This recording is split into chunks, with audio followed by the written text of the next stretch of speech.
we are a dysfunctional family. And we need to face this at a personal level. So my heroes now are like, my personal hero is like Michael Tsarion, because he's grasped at least the central core of this. Now, I can't let go, and I'm a failed individual in many levels, so I'll never be as good as he is. But he grasped the only thing you can really hold is your consciousness. The only thing you can do to save the planet is to mold your consciousness on a daily basis, continuously. Right. David Icke grasps this as well. And there are a few others out there, you know. Then there's people like myself that are too into their warrior nature. We're just born that way. My cells just want to react, you know. So there's quite a few people I want to pound into a little bloody pulp. I can't help it, you know, and I feel bad for myself, and I apologize. It's not a good thing, you know. It's not a thing for an Aikidoist, but I've got to be honest. I've got to take the Bruce Lee route and say, you know, the hardest thing on the planet is to be fucking honest with yourself. The second hardest thing is to express yourself honestly. And so I've got to say I've got that in me. And so I live out in the woods, and I deal with that because I am not someone that you would put into a situation. And so, you know, I will do things. I will withdraw when I know that my contentiousness is not going to aid it. And thus, when I don't control them or involve myself with the Webbot Forum or the Webbot Radio guys, those things sprung up on their own. They interviewed the Thrive people. They asked me to participate.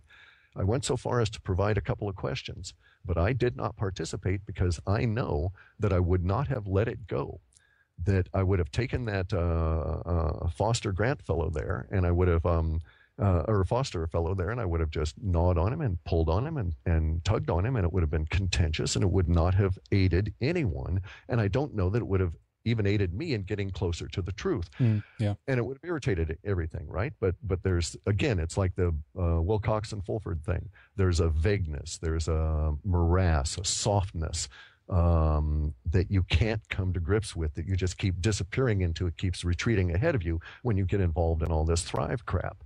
And so I know it's not, let's put quotes around it, real. And what is, you know, evidence to some will not be that to others. I mean, we're all different. We have different of opinions. We're all, we have a different approach to life, a different philosophy. This is just the nature of how things are. I don't ever think we can sit down and like agree, you know, yep, this is the way it is, or should be done, or should be handled. This is simply that would about, scare me. yeah, exactly. I know. Because then I know we would be we'd be absolute mind control Borg slaves under a central authority. What I really like is contention, aggravation, release language, you know, all kinds of crap happening all the time, everywhere, such that nobody really has a handle on it. So I know that, you know, the political parties, they're criminal gangs being run by a guy at the top that says you all do this, you know.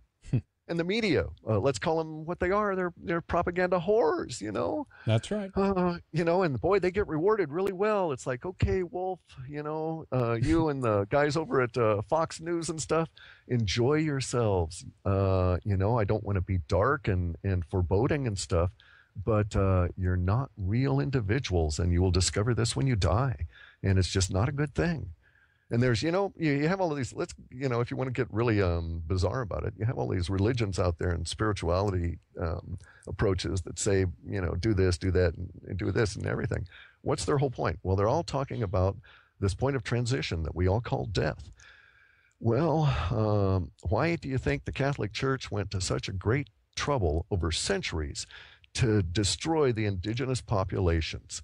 They didn't really care about the indigenous populations. They want them as slaves. They wanted to preserve them. But what they had to destroy was the knowledge and the processes that were involved in the shamanic traditions. Yep. And from my viewpoint, from a personal viewpoint, I'm like an internet shaman, okay? I've gone that route. I've gone the psychedelic route. I've gone the meditation route. I've seen that shit. And you know, you can believe me or not, does not matter. I can say the words and just grin, you know, and you can see my smiling face here as I say them to you, that, you know, I've seen the other side. I've seen the bardo. From this perspective, I have seen the bardo. And you bastards are not going to like what you're going to find there when you suddenly look around and see that huge mass of karma you're dragging, you know?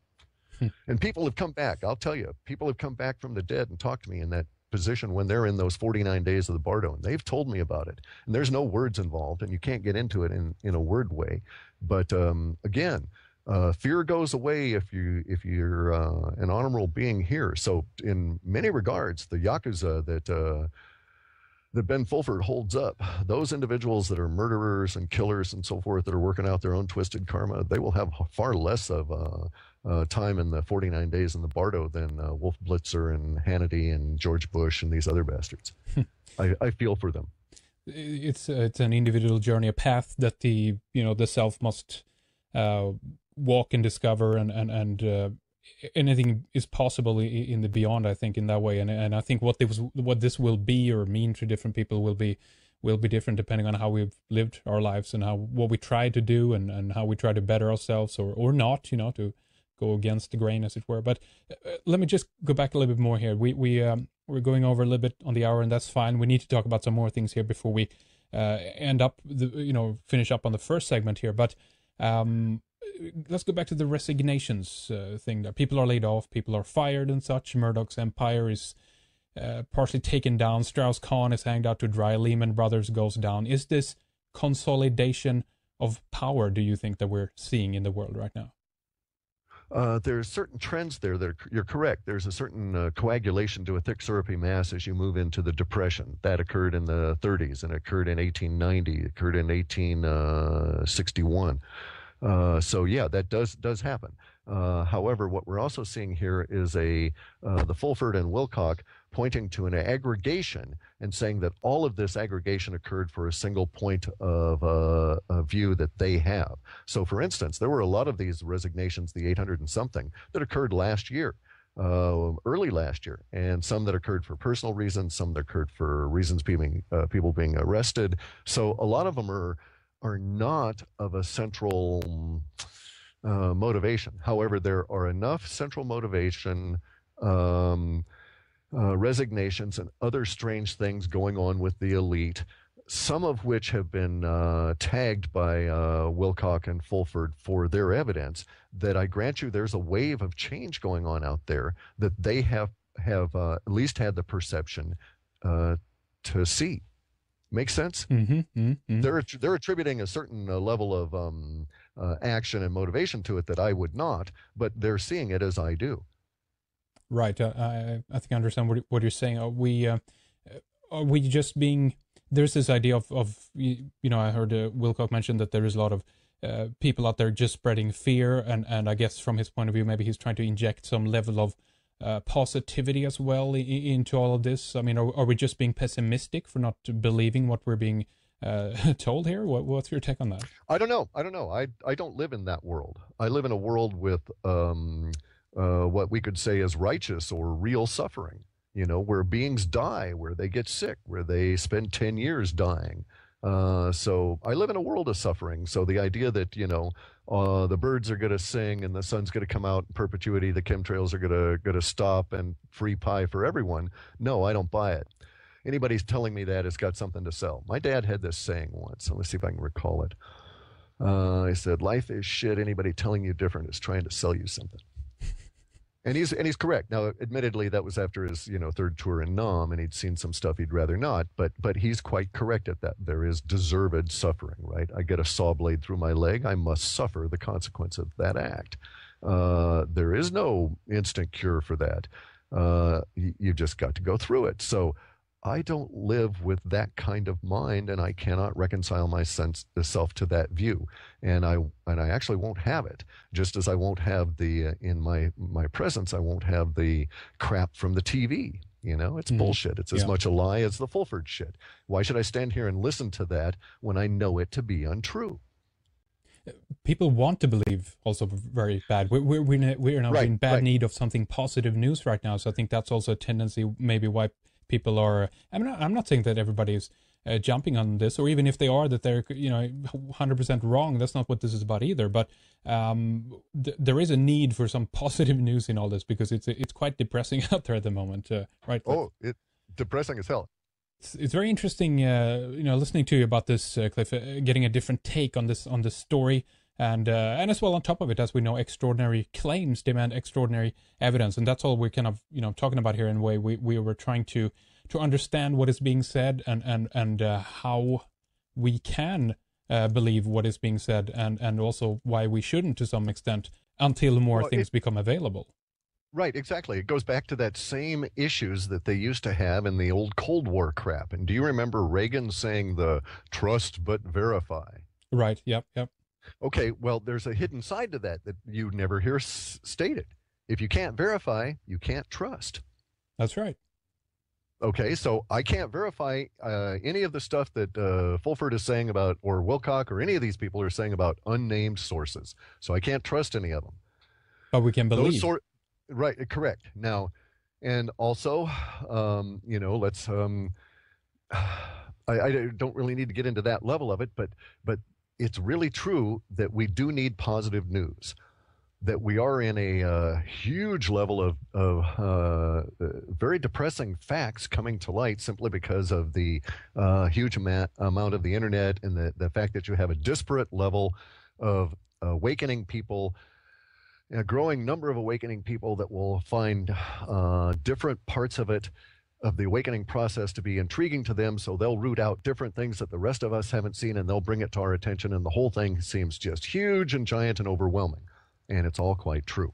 And it is huge and giant and overwhelming. And I have found very little positive coming out in the way of the individual facts, but I have discovered that to a certain extent, you get to the stage where you realize that you're faced with your own duality. Again, we go back to like the Michael tsarion, your own grasp of your own consciousness. This is the only thing you can control, is your attitude, your response. And even that, you have to acknowledge the biology controls you, the sun controls you, the moon controls you. All of these things exert influence on your consciousness. If you're not cognizant of that, you are not cognizant. So if you're making decisions on a particular day and you're not aware that there's a full moon that day, you are not an aware individual making aware, competent decisions. And so if you get to that point, then you realize, maybe, just maybe, there's a possibility that the universe is indeed unfolding as it should. And that my task is to reconcile myself to a level of acceptance as opposed to flogging it to death. Okay? Yeah. And this is a very, very, again, going back to the Bruce Lee thing, because here you come back to honesty at a level that is internal.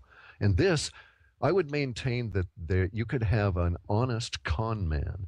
You could have a guy who lies to the world every single syllable he says, but is inherently honest to himself because he doesn't lie to himself, and that would actually be an appropriate response to a planet filled with deception.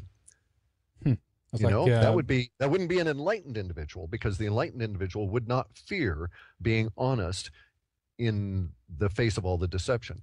But we must come to a way of as you say, reconciling or discriminating to the oppressive mass that is coming out now and will continue to come out. Believe me, we have not even scratched the surface.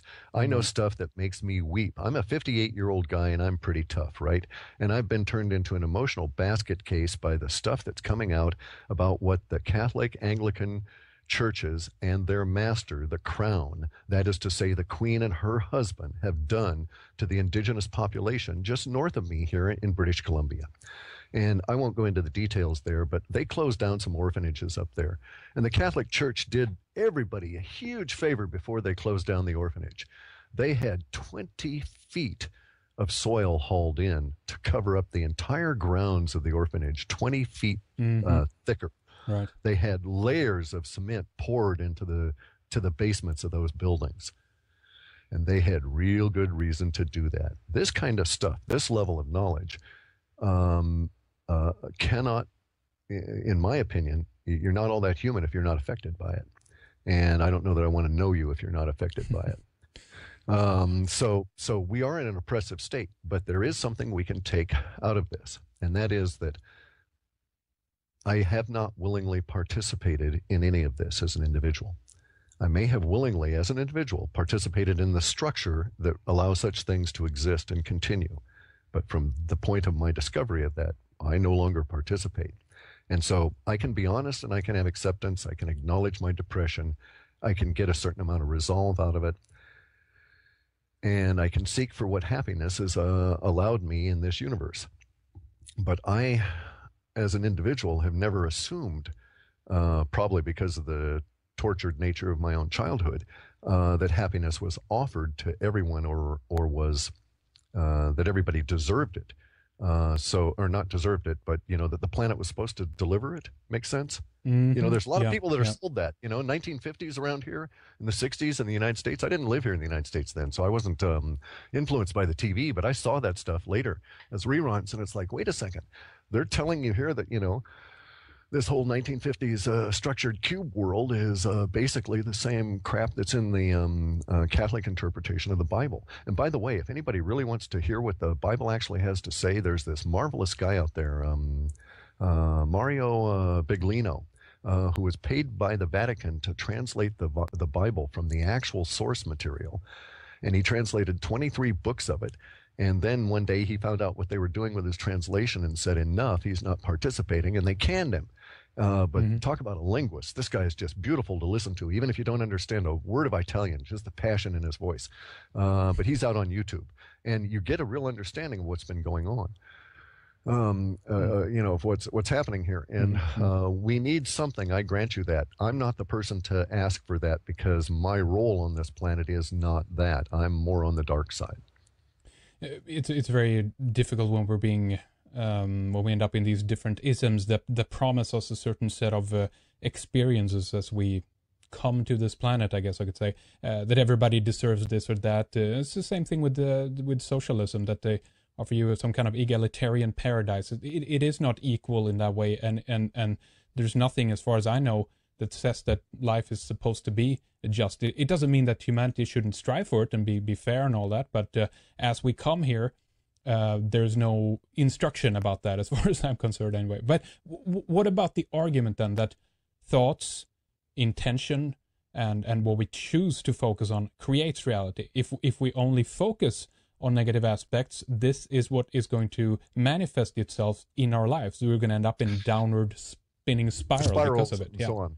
Okay, well, that's true at a very facile surface level. Okay, that's true at the positive thinking produces positive results, law of attraction level. Okay, and I can argue on a energy level why that happens, what happens when the karmans get that intention going on out, and why that has an immediate and facile surface shallow result, and why it fades. And none of those are really pertinent, because anybody who cares to try the experiment cannot keep it up. They can't have the law of attraction continue without it resorting. Well, basically, you're talking about the same thing that the powers that be do, but they really know what's going on. You want to have that law of attraction stuff work. You want to have it continue and supplant have universe provide you with glory, riches, wealth, and everything you want. Then you've got to crawl into a dark hole in the middle of the night on a particular spot on the planet, with moss and darkness around you, a barely flickering candle, and you've got to take out a knife and you've got to cut an infant open and consume part of that being. And you've got to do it at a particular time under a particular ritual situation. And most of the people that do that, we call the elite. And they can work it because it's that level of magic. So intent, I could also argue that, okay, that's bullshit on one level, because you can't tell me what your next thought is going to be. You can't tell me when you're going to have an aha moment. You're not going to be able to tell me when you're going to be able to have a burst of creativity. Therefore, you're not in control of your own thoughts. And it could be argued that you're merely a standing wave receiver with specific frequencies and tunings so that you will receive specific kinds of thoughts.